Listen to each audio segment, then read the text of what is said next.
Bueno, estamos conversando sobre la transversalidad del tema de género, cómo esto debe avanzar, cómo esto debe caminar. Vamos a ver, América, ya escuchábamos de Evangelina ese diagnóstico que queda muy claro. Es decir, hay que elevar el tema de género a nivel de política pública, a un nivel estratégico y por supuesto crear cuadros, es decir, para poder seguir avanzando. En esto, ¿qué importancia también tiene la participación? Es decir, la participación en cuanto a la Contraloría, en cuanto a ir analizando, estudiando, viendo que realmente se avance y que no se retroceda, perdón. Así, fíjate que es importante lo que dice Evangelina, porque hay como muchos mitos alrededor del trabajo de género, digamos, o el trabajo por la igualdad de género. Y muchas veces se cree que no se necesita estudiar, como que cualquiera persona lo puede hacer. No, se cree que es una especialidad compleja de llevar a cabo. Entonces, ahí tenemos muchas veces que una de las grandes debilidades de las unidades de género es que ponen a una persona que no sabe nada, o sea, y que por ser mujer piensan que va a desarrollar el trabajo sabiendo que es algo que necesita expertise técnica y también presión política, o sea, liderazgo político para poder impulsar los procesos.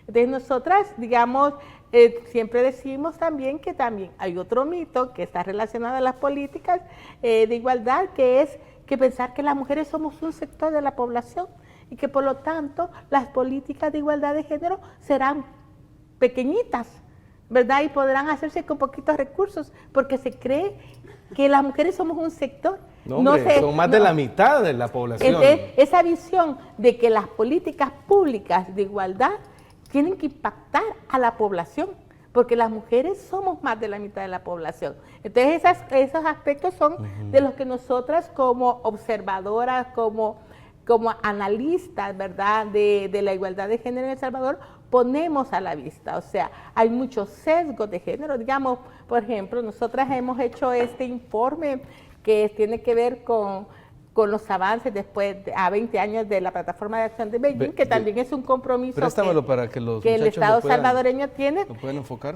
Y nosotras decimos, hay un gran sesgo de género en El Salvador que tiene que ver con la estadística que se genera, y es el desempleo, ¿verdad? Y sesgo en muchos países, ¿verdad? Si tú ves las estadísticas, se puede decir, el desempleo masculino el 7.9%, digamos, y el desempleo femenino el 4.8%. Entonces dices tú, qué bien viven las mujeres aquí porque no están desempleadas, porque el desempleo femenino es la mitad del desempleo masculino. Pero ¿qué pasa ahí? Hay sesgo de género a la hora de hacer el análisis. ¿Por qué? Porque si vas a la encuesta, que es parte de la información que está en este libro, vas a ver que hay 800,000 mujeres que no trabajan por razones del cuidado y el trabajo doméstico. Eso no les permite trabajar. Entonces, a todas esas mujeres las sacan del conteo, o las eliminan. Como no pueden trabajar por la carga del cuidado, en vez de decir vamos a que la Constitución obliga al Estado salvadoreño a tener guarderías y centros de desarrollo infantil, ¿verdad? Las eliminan. Entonces esas mujeres ya no cuentan. Entonces yo muchas veces ya a los de la digestión le he dicho, es que no le deberían de preguntar si quieren trabajar, no preguntarles por qué no pueden trabajar. Sí, claro, si una persona acaba de tener un bebé y lo tiene que cuidar, claro, no puede trabajar porque tiene que dedicarse al cuidado. Entonces ese es uno de los aspectos de desigualdad que están muy ocultos en la sociedad. Están muy ocultos, esa desigualdad relacionada con el trabajo del cuidado. Y nosotras en la ley, precisamente en la ley, el Estado salvadoreño reconoce esto, el trabajo del cuidado, como un aporte a la sociedad y propugna por la corresponsabilidad para que no solo afecte a las mujeres, porque a las mujeres las afecta y hace que no tengan ingresos y que al final las mujeres estemos en los sectores informales de la economía, ¿verdad? Y con el agravante de que resultan invisibilizadas en las estadísticas oficiales. Y que esos son los sesgos de género, ¿verdad? Que se analiza de manera de invisibilizar la realidad de las mujeres. Y después las mujeres no vamos a tener pensiones porque no hemos estado en los sistemas laborales formales. Y después yo decía, es que a veces uno ve como películas de la India y que las viudas son pobres, que no solo en la India las viudas son pobres, las mujeres mayores son pobres, también en El Salvador. Y allí tenemos la imagen de esa mujer de 90 años vendiendo dulces en la calle. Esa es una realidad que nos golpea. Entonces, ¿y qué? Se mira como normal, pero no se mira el drama humano y la desigualdad social que ha llevado a esas condiciones a las mujeres. Entonces, esto es parte de lo que nosotras observamos, digamos, o hacemos ver que hay veces los análisis que se hacen desde las políticas públicas o desde los funcionarios no están tomando en cuenta algunos aspectos. También, digamos, ahora con el análisis, digamos, de la cuota de participación política que se aplicó en las elecciones que acaban de pasar, nosotras decíamos, el tribunal dice, se cumplió el 30% en general. Pero cuando vamos a analizar los consejos municipales, vemos que en 107 consejos municipales no se cumplió el 30%. O sea que hay 107 consejos municipales que no llegaron a cumplir el 30% que la ley les planteaba. Pero ahí tenemos la gráfica que nos proporciona el Tribunal Supremo Electoral. Sí. Ajá, porque cuando hacen la suma de todo, el promedio le da 30 y algo, a 31. Pero es porque algunos partidos políticos tuvieron una cuota mayor, pasaron del mínimo. Sí, digamos, hay cosas que son como históricas, digamos, generalmente, digamos, créeme que Arena, digamos, que es un partido de derecha, tiene mejor desempeño a nivel municipal, fíjate, en participación de las mujeres, ¿verdad? Y entonces ellos ponen siempre una cuota mayor de alcaldesas, por ejemplo, pero que viene manteniéndose pareja, digamos, históricamente. Pero, digamos, el puesto de alcaldesa, que es el puesto de mayor nivel, no fue impactado por la ley, no fue impactado, porque como la ley no establecía que estuviera a todos los niveles, digamos, la cuota, sino que lo que fue impactado por la ley fue las suplencias. Digamos, la suplencia casi duplicó el número de mujeres de lo que anteriormente estaba. Entonces, eso demuestra, digamos, como la resistencia, digamos, sí, démosle chance, sí, pero no. Ajá, sí. Sí, pero no. Ajá. Sí. ¿Por qué? Porque al final, si son suplentes, no toman decisiones. Es que el tema aquí es, ¿dónde estás para que las mujeres realmente tomen decisiones sobre sus propias vidas? Porque ahora otras personas están tomando decisiones por ellas. Que puedan incidir realmente en las políticas que se definan para el país, ¿no? Sí, y por eso es que lo que dice Evangelina, a veces hay que hacer las leyes con varios candados para evitar que estas resistencias culturales afecten y terminen haciendo que la realidad no cambie.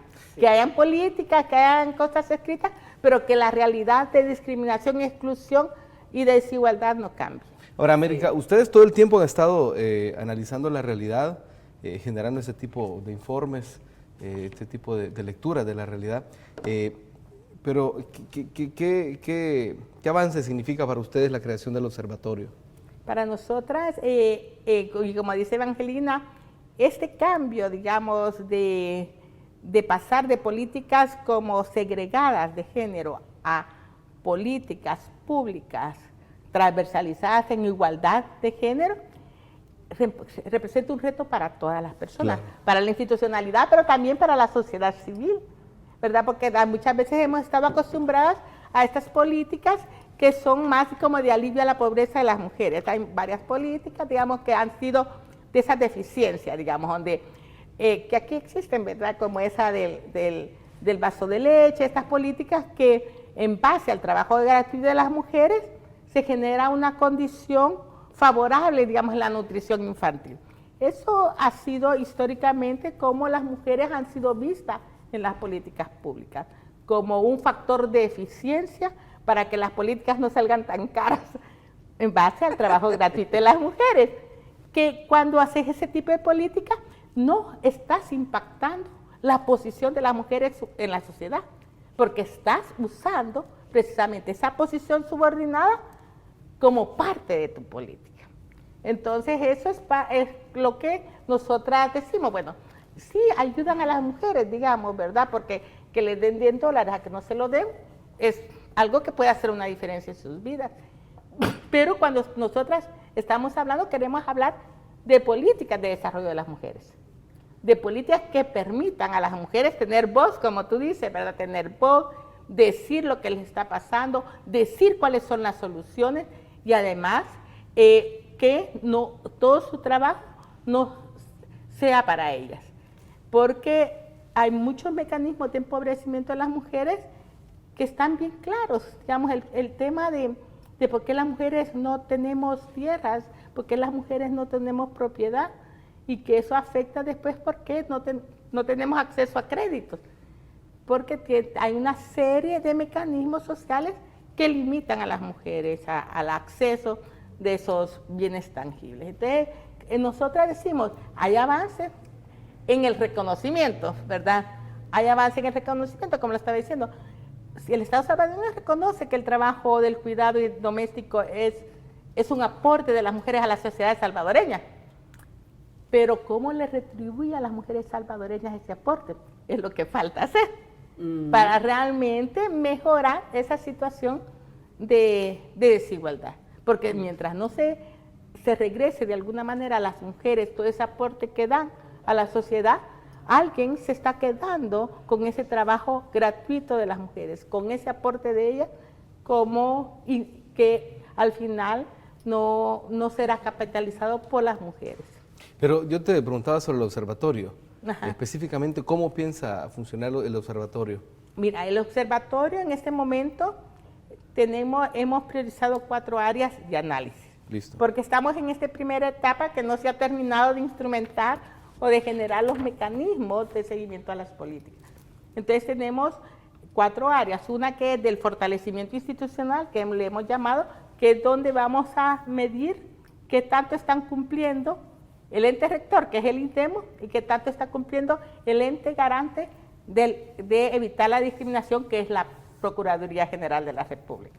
En la Procuraduría General de la República se pueden hacer denuncias de discriminación para evitar, digamos, la discriminación en El Salvador.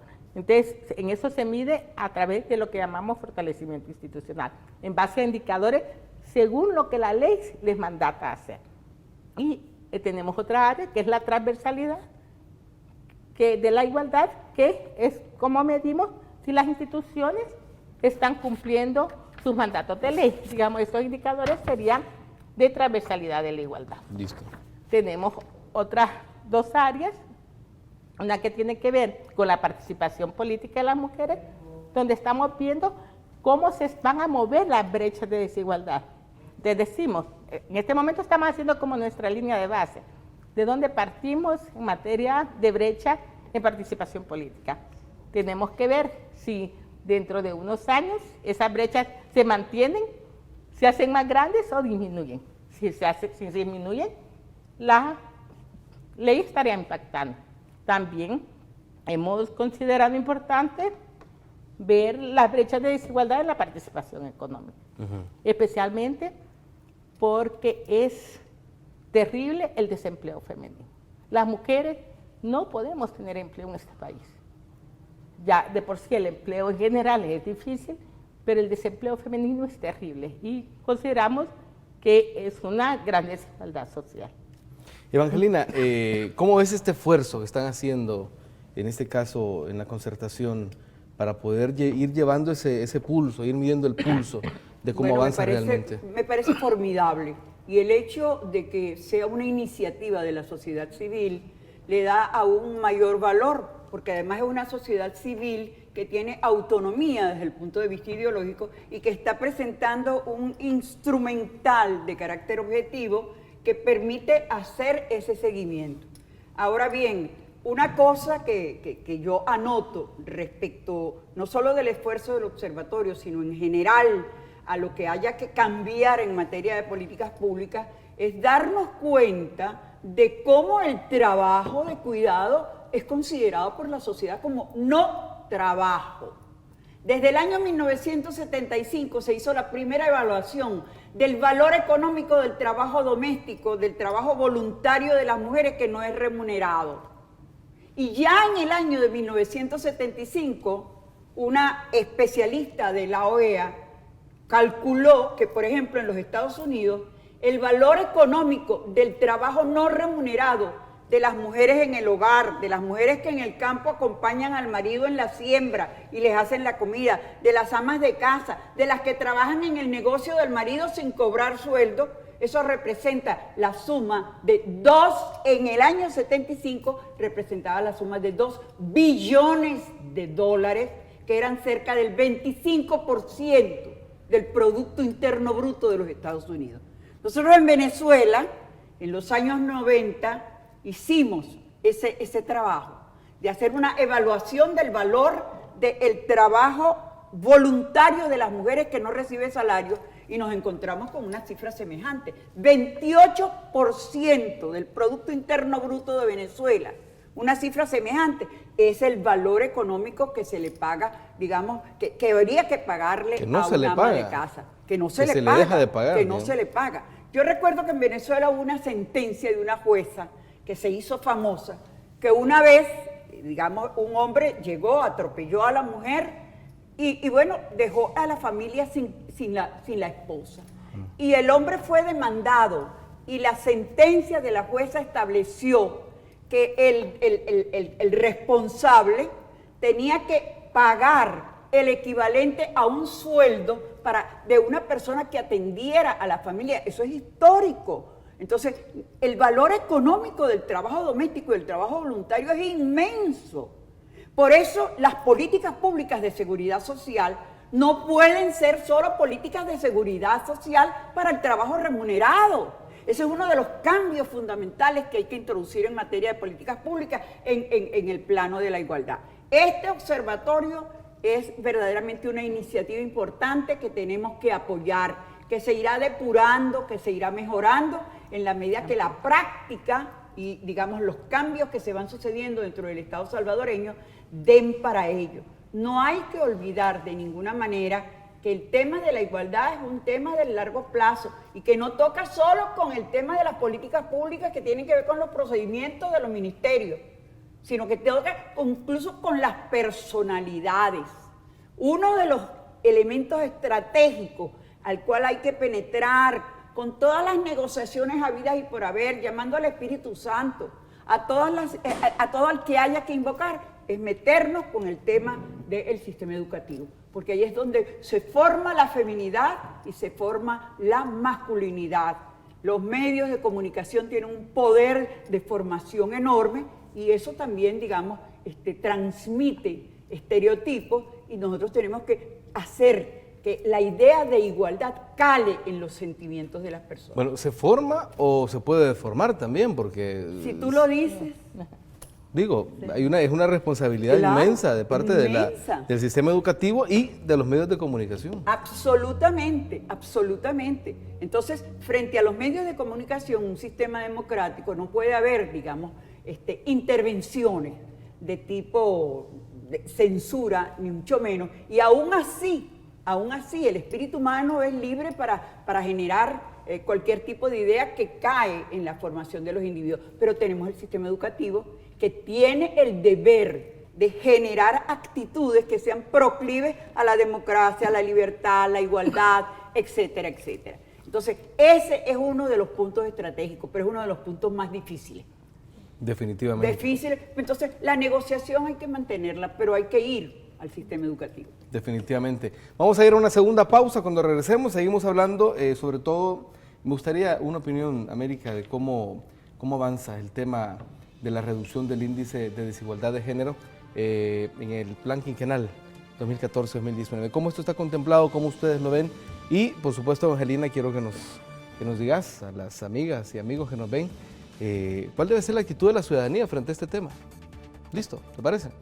Bueno, cuando regresemos de una segunda pausa, ahí venimos, seguimos con Gente de Opiniones, hablando de la transversalidad del género en nuestro país. Bueno, y en América Latina, porque tenemos una amiga de Venezuela que nos visita. Ya venimos con más. Buenas noches, amigos y amigas, bienvenidos y bienvenidas. Estamos conversando con dos grandes amigas esta noche. Está en nuestro país Evangelina García Prince, especialista en temas de género. Bienvenida a El Salvador. Muchas gracias, encantada de estar nuevamente en esta bendita tierra. Y por supuesto, desde la Concertación Feminista Prudencia Ayala, América Romualdo, bienvenida. Gracias, es un gusto siempre compartir y discutir estos aspectos que son tan importantes en la vida nacional para ser tomados en cuenta por todas las personas. Por supuesto que vamos a hablar de la igualdad de género en América Latina. Ese es el motivo porque nos acompaña esta noche Evangelina García Prince desde Venezuela. Ella, para que la conozcamos un poco, es licenciada en Sociología y en Antropología y doctora en Ciencias Económicas y Sociales, además de diversos posgrados y diplomas en materia de Psicología Social y Filosofía, así como su participación en espacios de enseñanza e investigación sobre derechos de las mujeres e igualdad de género y, por supuesto, autora de muchas publicaciones sobre esta temática. Pero vamos a ver, cuéntanos, ¿cuál es el motivo de tu visita a El Salvador en esta ocasión? Bueno, no es la primera vez que yo vengo a El Salvador, tengo muchísimos años viniendo a este país. Comencé a venir por el tema del desarrollo cultural. Hace muchísimos años me invitaron y di algunos talleres y cursos sobre desarrollo cultural cuando el tema estaba en ebullición en América Latina, y en El Salvador había avances notables en ese sentido. Posteriormente, los organismos del Sistema de Naciones Unidas, algunos organismos, me mandaron a hacer misiones aquí en El Salvador, y una de las misiones, digamos, más importantes que yo he tenido aquí en El Salvador fue a través de la conexión que tuve con la Prudencia Ayala, que es una organización que es verdaderamente paradigmática en América Latina como elemento de fortaleza en la lucha por los derechos de las mujeres, con una permanencia y una vigencia de carácter intelectual, de carácter doctrinario y de lucha que es ejemplar. Entonces esta conexión con la Prudencia Ayala es la que me ha traído nuevamente acá. Han sido muchísimas etapas en las cuales yo he acompañado a mujeres y hombres, organizaciones, al Estado, a la sociedad civil, en diferentes, digamos, aspectos de la lucha por los derechos humanos y por los derechos de la mujer.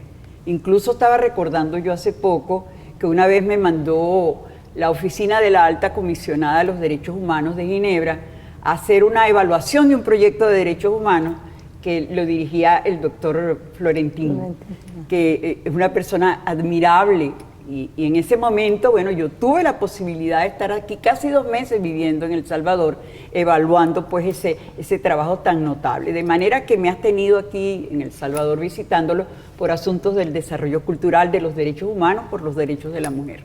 Y aquí estoy encantadísima. Y vamos a ver, y de estas visitas que has hecho, quizá vamos a partir de lo más general para luego entrar al tema que nos compete, que es el de la paridad, el tema de la igualdad de género en las políticas públicas. Muy bien. ¿Cómo has visto que El Salvador ha evolucionado desde que has venido, desde que has comenzado a venir y has conocido esta tierra y su gente? ¿Cómo has visto la evolución que ha tenido El Salvador en el tema de género? Evidentemente este es uno de los países que ha avanzado más desde el punto de vista normativo en materia de igualdad.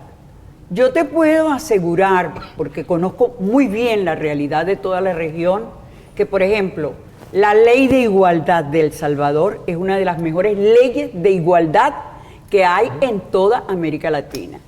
Tal como la concibió originalmente la Prudencia Ayala, porque yo tuve la enorme suerte de participar en las discusiones de esta ley y en la preparación de ese proceso, estuve viniendo casi 2 años para acompañar la preparación.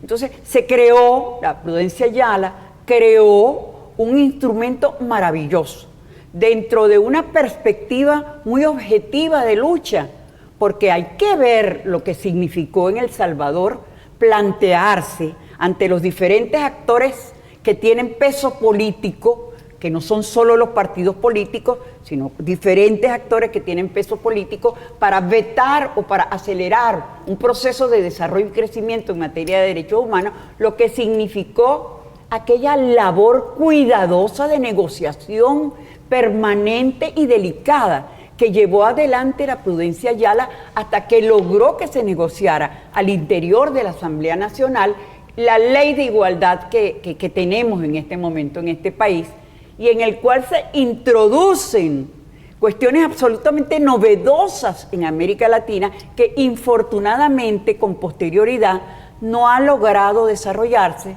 porque lo que pasa es que como que creó una onda de entusiasmo muy grande en términos del Estado, las organizaciones de la sociedad civil, y se comenzó a avanzar sobre el tema de la igualdad, pero con una coherencia limitada. Entonces no hubo avances armónicos, y yo creo que en este momento, me permito, por el cariño que le tengo a este país, por la admiración que tengo a las luchas que han librado las organizaciones de mujeres y la apertura que le ha dado el Estado, los poderes públicos, al tema de la igualdad entre hombres y mujeres, pienso que este es un momento crítico en el que vale la pena reflexionar, ver cuál es la trayectoria, hasta dónde hemos avanzado, cuáles son las cosas que en este momento representan debilidades o amenazas para nuestro avance continuado y, digamos, replantear el tema en términos que garanticen que este liderazgo que tuvo en Centroamérica El Salvador cuando inició la ley de igualdad se mantenga con coherencia en el futuro. ¿Cómo ven ustedes como organizaciones de la sociedad civil, y en este caso ustedes que han sido protagonistas directos de la creación de la ley, cómo creen que ha avanzado? Es decir, ¿cuál es la lectura que ustedes hacen? Tomando en cuenta las limitantes, obviamente, de un país como el nuestro, donde ha sido difícil, como nos cuenta Evangelina. Sí, nosotras, como dice Evangelina, hemos venido, digamos, haciendo esfuerzos por poner a la luz pública la realidad de las mujeres salvadoreñas. Muchas veces eso está tan invisibilizado, no se sabe realmente quiénes son y qué hacen las mujeres salvadoreñas. Y la ley de igualdad tenía sobre la base nuestra plataforma feminista. Nosotras habíamos elaborado una plataforma feminista que iba al 2009. Esta es una nueva plataforma, pero era un instrumento. Nosotras nos basamos en esos instrumentos que hacemos a través de la discusión, de las demandas de los sectores de mujeres, y entonces sobre esa base se fue construyendo esta ley de igualdad, que respondiera a esos intereses de las mujeres salvadoreñas. Tú sabes que plataformas de mujeres venimos haciendo nosotras después de los acuerdos de paz, con la primera que fue en el 94, ¿verdad? Bueno, Prudencia ya la tenía una en los años 30 también, pero nosotras, ¿verdad? En nuestro proceso organizativo desde el 94 venimos planteándole a la sociedad salvadoreña que es necesario ver a las mujeres, que las mujeres tienen unos intereses específicos, que las mujeres tienen una demanda específica. Y entonces, en base a eso, nosotras apostamos a una ley de igualdad que intentara juntar, digamos, esas diferentes luchas que habíamos mantenido durante más de una década. Y con lo que tú dices, nosotras, a partir de la aprobación de la ley, estamos intentando monitorear el avance de la ley. Ya en diciembre del año pasado presentamos un informe de cómo creíamos que nosotras creíamos que había avanzado la ley, y nos dábamos cuenta, al hacer un análisis de los ministerios, que realmente se había operativizado poco en los ministerios el aspecto de fortalecimiento institucional para que pensamos que pueda hacerse realmente políticas de igualdad. Y parte de esto es por lo que viene Evangelina también, que nosotras el 30 de septiembre lanzaremos el Observatorio Nacional de Igualdad. El Observatorio Nacional de Igualdad es un instrumento de la sociedad civil que pretende medir en unos indicadores qué tanto se avanza y qué tanto se está estancada, digamos, los compromisos que el Estado y la sociedad salvadoreña tienen en la ley de igualdad. Me gustaría que entráramos más en detalle con el observatorio más adelante. Me gustaría que para que la gente tenga claro, profundizar en por qué ha sido poco, por qué ha sido limitada la aplicación de la ley, según esa lectura que ustedes hacen. Mira, nosotras en materia de igualdad generalmente vemos o analizamos lo que son las voluntades políticas de impulsar las cosas.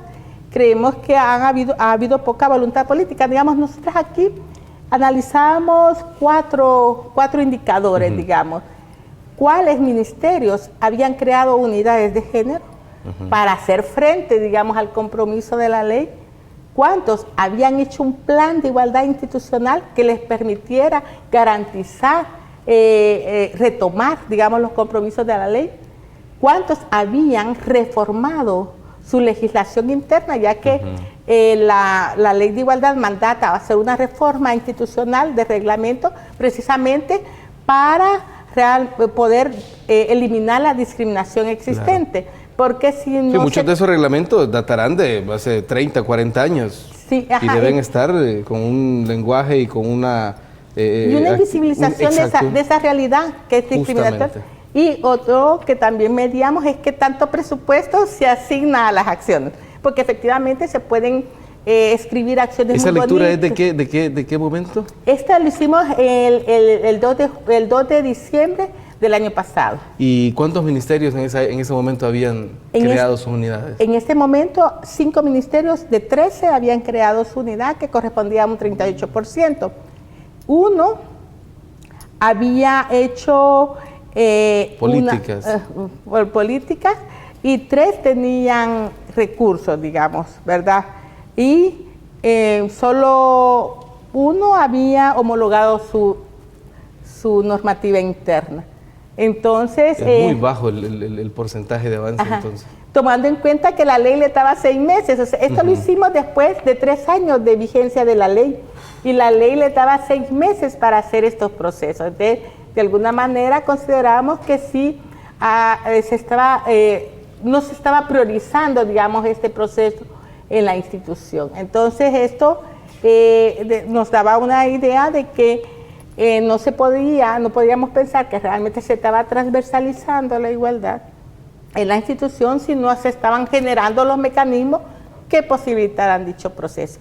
Ya este año estamos haciendo una nueva evaluación que va a contemplar más indicadores a través ya de este observatorio y también midiendo otras instituciones del Estado que también tienen compromisos. Y me imagino que otras variables ya más específicas, ¿no? Sí, en lo que también sería el fortalecimiento institucional del ente rector y del ente garante de erradicar la discriminación. Evangelina, de acuerdo a tu experiencia en el continente, digamos, ¿por qué sucede esto? ¿Por qué países como el nuestro, en el que, como tú dices, tenemos una buena ley, pasan 3 años y sucede esto?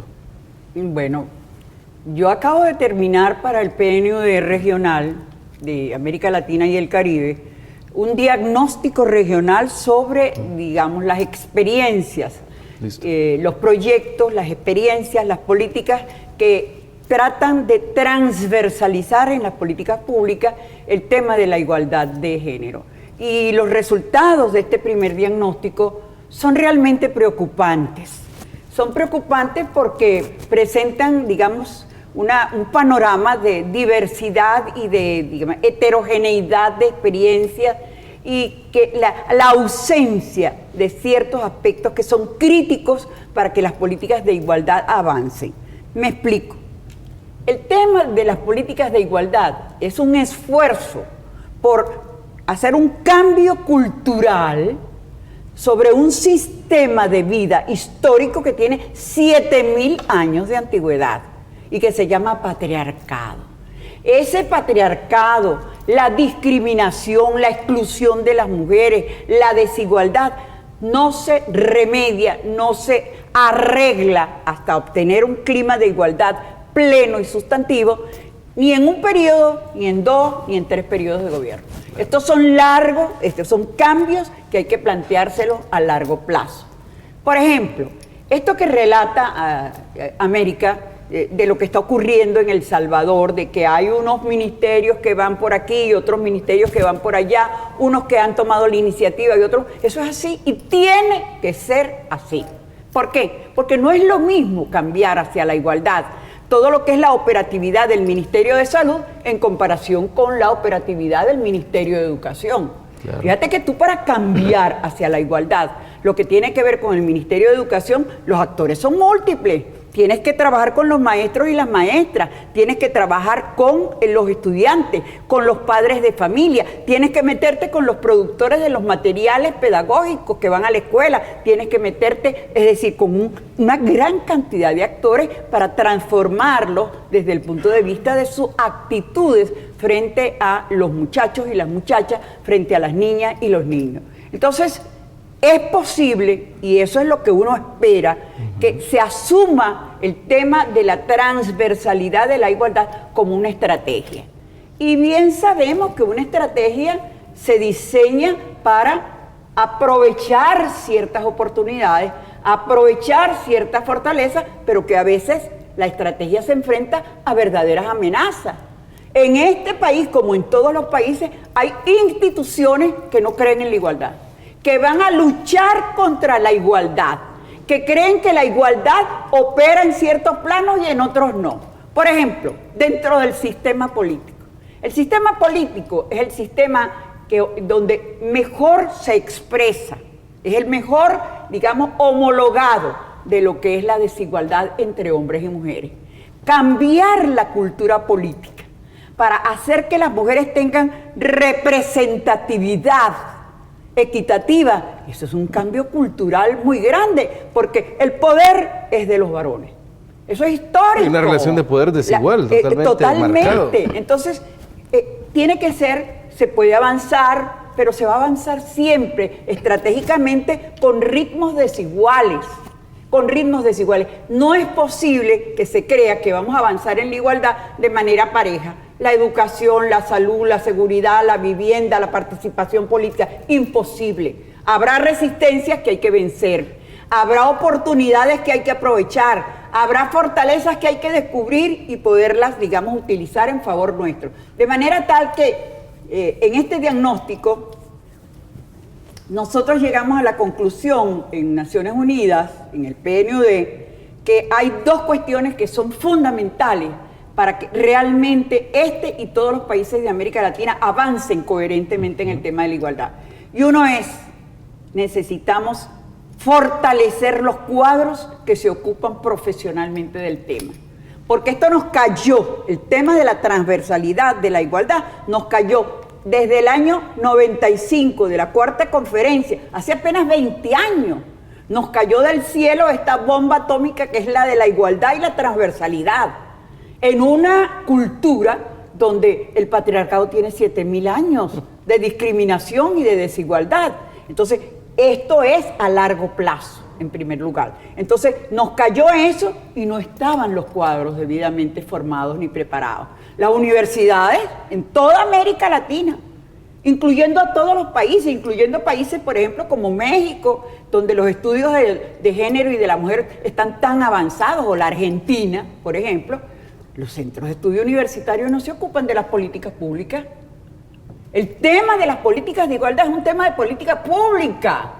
No es un tema solamente de demandas de las mujeres. Y mientras no sea elevado a ese nivel, difícilmente se va a avanzar. Estamos absolutamente perdiendo el tiempo, porque la ley de igualdad es una política de Estado y el plan de igualdad es una política de gobierno y tiene que ser tratada sistemática y técnicamente como una política pública.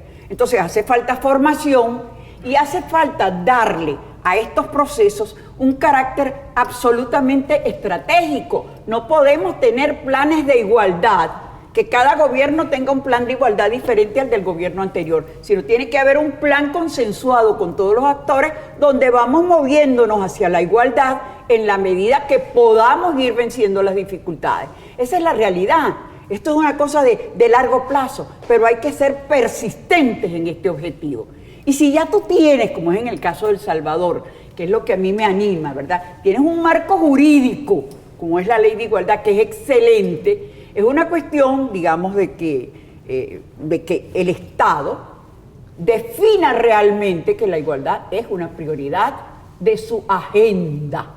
Y eso es lo que yo pongo en duda. No me atrevo a asegurarlo, pues no tengo los datos, pero ¿cuál es la prioridad que tiene la igualdad de hombres y mujeres?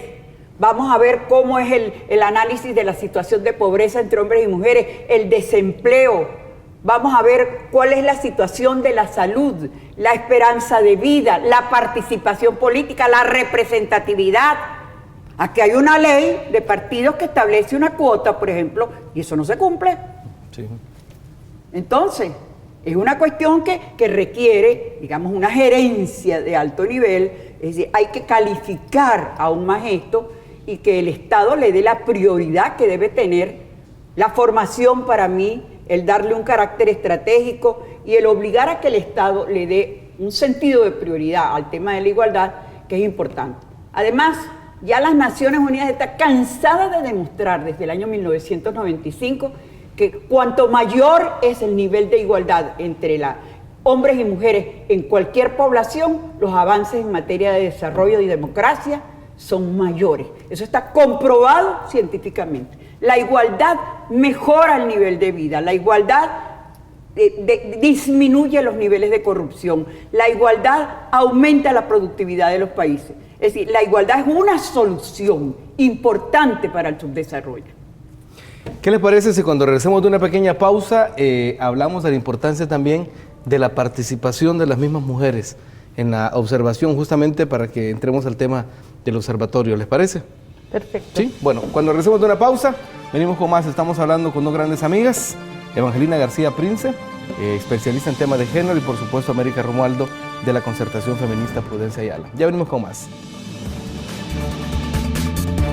Seguimos conversando con Evangelina y con América sobre el tema de la transversalidad del género. América, el Plan Quinquenal 2014-2019 tiene como meta reducir el índice de desigualdad.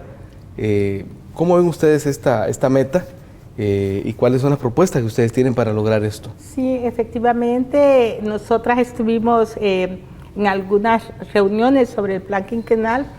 Hay un esfuerzo de incorporar, digamos, una visión de reducir las desigualdades, aunque en el Plan Quinquenal nosotras decíamos que todavía va todavía en la idea de solo políticas de equidad, ¿verdad? Y que de alguna manera la igualdad se debe mencionar, la desigualdad se debe mencionar, porque si no buscamos las raíces de esa desigualdad, que por eso a nosotras siempre nos gusta los diagnósticos y generar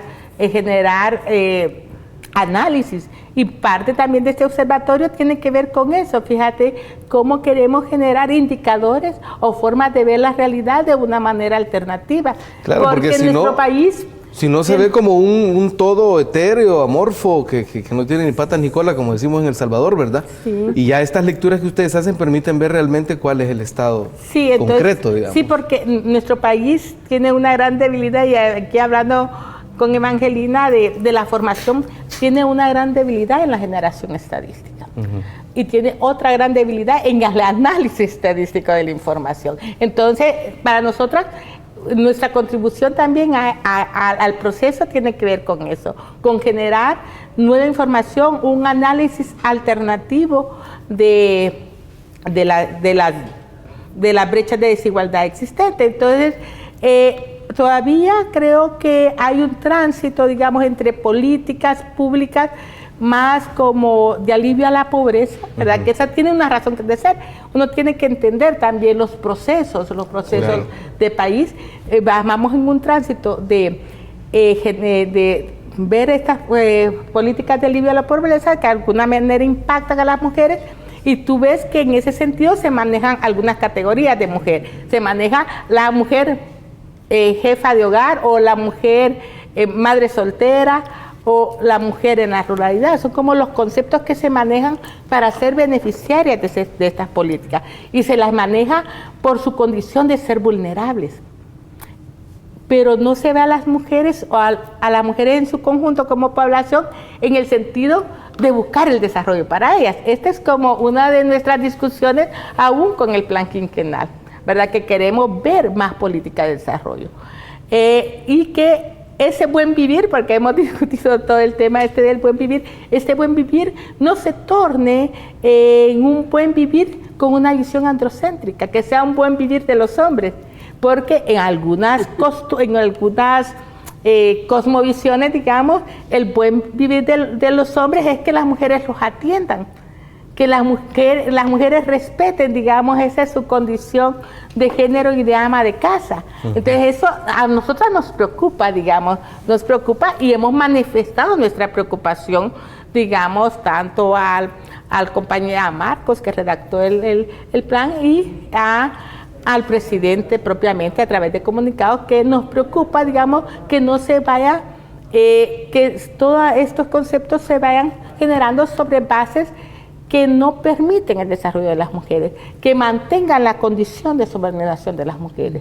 Entonces, eso es lo que nosotras vemos. Creemos que explicitar, digamos, la voluntad de eliminar la discriminación por razones de género es importante y es un avance, eso lo reconocemos, pero estamos de lo normativo, ¿verdad? De cómo avanzamos de lo normativo a que la realidad se concrete. Digamos, yo me pongo a pensar, fíjate que estuvimos discutiendo, digamos, una política que tiene, hay un programa que se llama Nuestros Mayores Derechos, que es un programa dedicado a las personas mayores. Dirigida a personas mayores. Y hemos tenido una discusión con los de la Secretaría Técnica. ¿Por qué? Porque en ese rango de edad, las mujeres son más allá del 60% de población de esa edad. Porque arriba de los 60 años, las mujeres suben mucho en la representación porque los hombres mueren antes, ¿verdad? Entonces, que se distribuye a los beneficios. Es lo que le llama la esperanza de vida, ¿verdad? Sí, que digamos, que se diga que va a haber equidad ahí o igualdad, dándole a los hombres 50 y a las mujeres 50, consideramos que no está la igualdad porque la población es mayor. Es como en el caso, digamos, cuando haces el análisis de pensión. Sabes que, según la estadística, porque nosotras sacamos estos datos tanto de la encuesta de hogares de propósitos múltiples como de cuestionarios directos que les mandamos a las instituciones a través de la Ley de Acceso a la Información Pública. El observatorio, o los datos que tenemos del observatorio, son respuestas de las instituciones hacia preguntas que les hacemos con respecto de los mandatos de ley. Entonces, fíjate que, digamos, tenemos el dato de que hay 500.000 mujeres mayores de 55 años, que es la edad de jubilar, y hay 300.000 hombres. Entonces, en tanto hombres y mujeres jubilados, tenemos 40.000. Y te dirás, hay como una igualdad, ¿verdad? Porque las dos son 40, pero estamos hablando de 40.000 en relación a 300.000 y de 40.000 en relación a 500.000. Entonces, sí hay una brecha.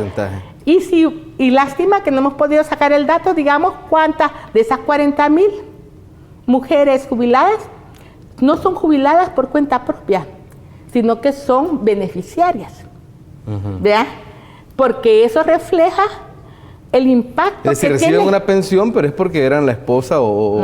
porque se murió, digamos, se murió el esposo. Porque la mayoría son viudas. Fíjate, si ves el análisis, yo les decía, ¿y por qué la mayoría son viudas?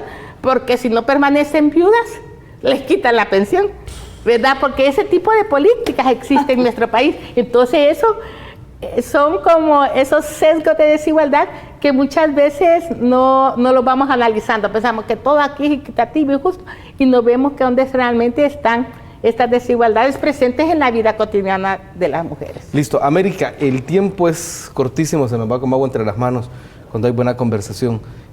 Tal vez un último mensaje tuyo para esta ocasión, porque este espacio está abierto siempre para ti. Muchísimas gracias. Bueno, lo que quiero decir, reiterar, es lo que he estado diciendo en estos 3 días que he estado aquí en El Salvador, que este es un momento crítico para reorientar las políticas públicas que tienen que ver con la igualdad. El tema de las políticas públicas en América Latina es un tema que no es un tema que está completado. Hay rezagos importantes desde el punto de vista doctrinario, conceptual, metodológico y técnico en materia de políticas públicas. Con excepción de algunas políticas económicas, el rezago en lo que es metodología y técnica de las políticas sociales es enorme en América Latina. Entonces no es raro encontrar casos como el que acaba de señalar América, donde coexisten políticas asistencialistas de darle 10 pesos o qué sé yo, $10 a una mujer para que se medio ayude comprando una caja de chiclets que lo va a revender. Ese tipo de política coexiste, por ejemplo, con una política gubernamental como esta de la Ciudad de las Mujeres, que es una política que da algunos beneficios, pero que no es género transformativa. Por ejemplo, en mi criterio, y les pido disculpas por atreverme a lanzar esta opinión. Entonces, esta es la realidad de América Latina, esta es la realidad de El Salvador. Tenemos que convivir con políticas asistencialistas, con políticas que proveen bienes y servicios sin que transformen las relaciones de género, y lo que estamos buscando, y va a ser una cuestión absolutamente progresiva, de mantenernos, de socializar, de crear los cuadros,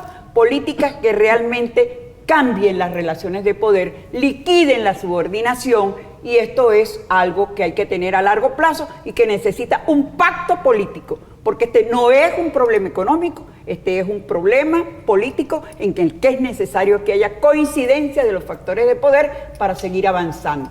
Es trágico para una estrategia de igualdad que un gobierno cambie absolutamente la orientación de una estrategia de igualdad, porque esto es para el largo plazo. Entonces, lo que podemos ganar en 2 gobiernos, 2 periodos, 3 periodos, 4 periodos, de un gobierno que es consistente con la idea de la igualdad, viene otro y echa para atrás, eso es fatal. Hay que ponerle candados. Es necesaria la negociación para que haya un pacto político por la igualdad. Mejor no lo pudiste haber dicho, Evangelina. Muchas gracias realmente por habernos acompañado y bueno, yo he aprendido mucho hoy, se los confieso. Es más que enriquecedora esta experiencia. Así que muchas gracias, Evangelina, América, por habernos acompañado esta noche. Sí, gracias también por el espacio de debatir estos aspectos que muchas veces no los pensamos cotidianamente, pero son parte de nuestra realidad. Para eso está este espacio de Gente de Opiniones, para justamente atender estos temas que son prioridad, pero que lastimosamente no forman parte de la agenda de otros medios, pero en este sí. A ustedes, amigos y amigas, muchas gracias. Quédense con la programación de Gente B porque hay más, mucho más para todos y para todas. Pasen buenas noches.